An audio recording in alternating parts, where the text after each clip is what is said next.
Hi, I'm here to talk to you about Aristotle's Poetics, and specifically right now we're going to talk about the components that make up a tragedy. There are several components to this, and I'm going to attempt to put the words on the screen. I do expect you to know each of these terms and to be able to identify these terms.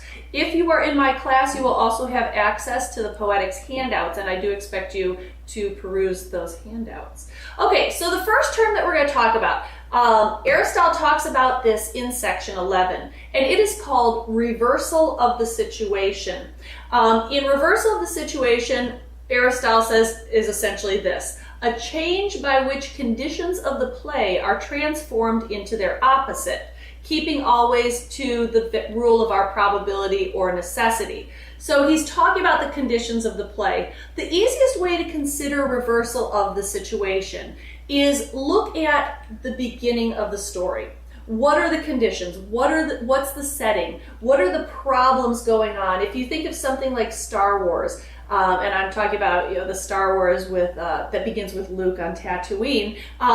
Essentially, in Star Wars, the original conditions are the Empire has taken over the galaxy. All is bleak in that aspect. But by the end, it's reversed. The Empire, the Death Star has been destroyed. The Rebel Alliance now feels this sense of rebirth, if you will. So we have very different conditions at the beginning, at the end. There's been a reversal. Sometimes you'll see micro reversals throughout a story. So look at the beginning of the story and look at the end of the story. The next term that I want you to know is complication. Now, complication isn't quite what we think of in terms of complication. What Aristotle says is complication. He says all that extends from the beginning of the action to that which marks the turning point to good or bad fortune. The way I like to look at this, and that was by the way, in section 17 of Poetics. The way I like to look at complication is what starts the story in motion. Now, according to Aristotle, sometimes the complication can actually happen outside of the story itself. It may have happened before the story began. If you think about a story like Oedipus Rex, the complication begins quite early. In fact, it begins when outside of the story, before the first word of the play is even spoken, because Oedipus is trying to avoid his fate. He knows what his fate is and he's trying to avoid it. And that's what has set into place what Oedipus is about to go through. So complication, what sets the story in motion? The third term that I want you to be aware of is unraveling. Unraveling, I want you to think of it like a string. In section 17 of Poetics, Aristotle says unraveling is that which extends from the beginning of change till the end. There are two questions that I want you to ask yourself when you think of the unraveling. Number one, where does the story begin to change? And number two, sometimes one complication leads to another complication.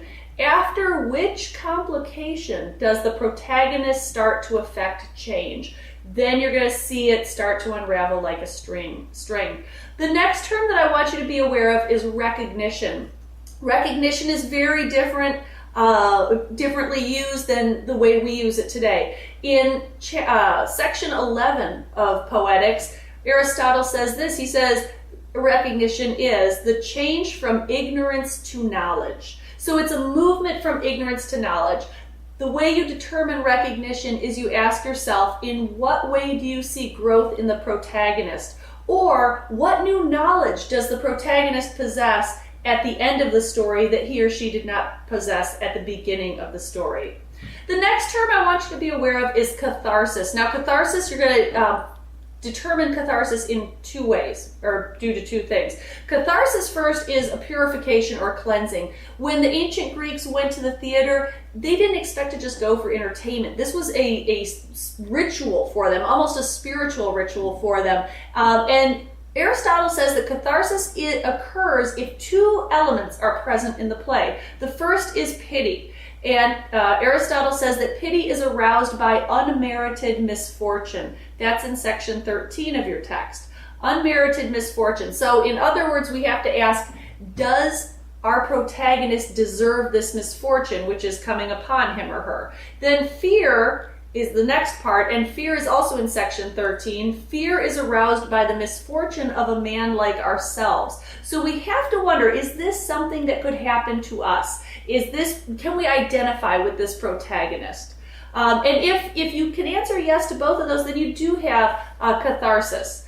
Finally, what we have is the definition of a simple plot or a complex plot. And this is probably the easiest to determine.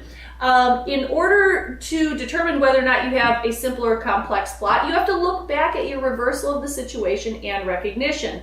Aristotle says this. He says a simple plot is found when the change of a hero's fortune takes place without reversal and without recognition. That's in section 10 of the text.